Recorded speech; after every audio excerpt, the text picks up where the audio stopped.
ವಿರಾಟ್ ಕೊಹ್ಲಿ ಬಗ್ಗೆ ಒಂದು ಎಮೋಷನಲ್ ಸತ್ಯ ಹೇಳ್ತೀನಿ ಕೇಳಿ. ಇದು ಬರೀ ಸಕ್ಸಸ್ ಸ್ಟೋರಿ ಅಲ್ಲ, ಇದು ನೋವು, ಹಸಿವು ಮತ್ತು ಛಲದ ಕತೆ. ಮೈದಾನದಲ್ಲಿ ಅಗ್ರೆಸಿವ್ ಆಗಿ ಕಾಣುವ ಹೊರಗಡೆ ಫನಿ ಆಗಿರೋ ಕೊಹ್ಲಿಯ ಕತೆ ರನ್ಗಳಿಂದ ಶುರುವಾಗಿಲ್ಲ. ದೆಹಲಿಯ ಬೀದಿಗಳಲ್ಲಿ ಒಬ್ಬ ಮಿಡಲ್ ಕ್ಲಾಸ್ ಹುಡುಗನಾಗಿದ್ದಾಗಲೇ ಅವರು ಡಿಸೈಡ್ ಮಾಡಿದ್ರು Indian cricket team next biggest star ಆಗಲೇಬೇಕು ಅಂತ. ಟ್ಯಾಲೆಂಟ್ ಇದೆ, ಆದರೆ ಟ್ಯಾಲೆಂಟ್ ಇದ್ದ ಮಾತ್ರಕ್ಕೆ ಲೈಫ್ ಸ್ಮೂತ್ ಆಗಿರಲಿಲ್ಲ.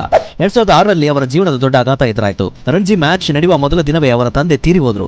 ಮರುದಿನ ತಂದೆ ಅಂತ್ಯಕ್ರಿಯೆ ಹೋಗ್ತಾರೆ ಅಂತ ಅಂದ್ಕೊಂಡ್ರೆ ಕೊಹ್ಲಿ ಮೈದಾನಕ್ಕೆ ಬಂದ್ರು. ಕಣ್ಣಲ್ಲಿ ನೀರಿದ್ರು, ಮನಸ್ಸಿನಲ್ಲಿ ತಂದೆಯನ್ನು ಕಳೆದುಕೊಂಡ ನೋವಿದ್ದು ಕೂಡ ಅಂದು ಬ್ಯಾಟಿಂಗ್ ಮಾಡಿದ್ರು. ಅಂದು ಹುಟ್ಟಿದ್ದು ಕೇವಲ ರನ್ಗಳಲ್ಲ, ಅವರ ಗಟ್ಟಿ ವ್ಯಕ್ತಿತ್ವ. ಟೀಮ್ ಇಂಡಿಯಾದಲ್ಲಿ ಅವರ ಅಗ್ರೆಷನ್ ನೋಡಿ ಸಾಕಷ್ಟು ಟ್ರೋಲ್ ಮಾಡಿದ್ರು. ಓವರ್ ಅಗ್ರೆಸಿವ್, ಅಹಂಕಾರಿ ಅಂತ ಕರೆದ್ರು. ಇವರು ಕ್ಯಾಪ್ಟನ್ ಆಗಕ್ಕೆ ಲಾಯಕ್ಕಿಲ್ಲ ಅಂತ ಹೇಳಿದ್ರು. ಆದ್ರೆ ಕೊಹ್ಲಿಗೆ ಒಂದು ಹವ್ಯಾಸ ಇದೆ, ಅವರು ಉತ್ತರ ಕೊಡೋದು ಪ್ರೆಸ್ ಮೀಟ್ ಅಲ್ಲಿ ಅಥವಾ ಮೀಡಿಯಾ ಮುಂದೆ ಅಲ್ಲ, ಕ್ರಿಕೆಟ್ ಪಿಚ್ ಮೇಲೆ. ಇಂಡಿಯನ್ ಕ್ರಿಕೆಟ್ ನಲ್ಲಿ ಫಿಟ್ನೆಸ್ ಕ್ರಾಂತಿ ತಂದ್ರು. ಇಡೀ ತಂಡದ ಚಿತ್ರಣವನ್ನೇ ಬದಲಾಯಿಸಿದ್ರು. RCB ಜೊತೆಗಿನ 18 ವರ್ಷದ ಸಂಬಂಧ ಎಷ್ಟೇ ಆಫರ್ ಬಂದ್ರು ಬಿಟ್ಟು ಹೋಗಲಿಲ್ಲ. ಲಾಯಲ್ಟಿ ಅಂದ್ರೆ ಏನು ಅಂತ ತೋರಿಸಿಕೊಟ್ಟವರು. ಕಳೆದ ವರ್ಷ ಕಪ್ ನ ಗೆದ್ದುಕೊಟ್ಟು ಕೋಟ್ಯಾಂತರ ಹೃದಯಗಳಿಗೆ ಖುಷಿಯ ಔತಣವನ್ನು ಹಂಚಿದವರು. ಆದರೆ 2020ರಿಂದ 2022ರ ಸಮಯ ಅವರ ಕರಿಯರ್ ಕರಾಳ ದಿನಗಳು. ಸೆಂಚುರಿಗಳಿಲ್ಲ, ಫಾರ್ಮ್ ಇಲ್ಲ.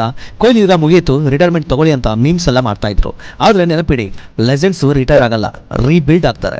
ಏಷ್ಯಾ ಕಪ್ ನಲ್ಲಿ come back century, world cup ನಲ್ಲಿ ಅದ್ಭುತ ಪ್ರದರ್ಶನ, ಇಂಡಿಯನ್ ಕ್ರಿಕೆಟ್ ಬಾಸ್ ನಾನೇ ಅಂತ ಮತ್ತೆ ಪ್ರೂವ್ ಮಾಡಿದ್ರು. ಇಂದು ಕೊಹ್ಲಿ ಬರೀ ಕ್ರಿಕೆಟರ್ ಅಲ್ಲ, ಈಸ್ ದ ಬ್ರ್ಯಾಂಡ್. 1000 ಕೋಟಿಗೂ ಹೆಚ್ಚು ನೆಟ್ವರ್ಕ್ ನ ಹೊಂದಿದ್ದಾರೆ. BCCI contract, IPL crores, wrong one ಅಂತಹ ಸ್ವಂತ ಬ್ರ್ಯಾಂಡ್ ಗಳನ್ನ ಹೊಂದಿದ್ದಾರೆ. ಒಂದು ಇನ್ಸ್ಟಾಗ್ರಾಮ್ ಪೋಸ್ಟ್ ಹಾಕಿದ್ರೆ 8 ರಿಂದ 10 ಕೋಟಿ ಚಾರ್ಜ್ ಮಾಡ್ತಾರೆ.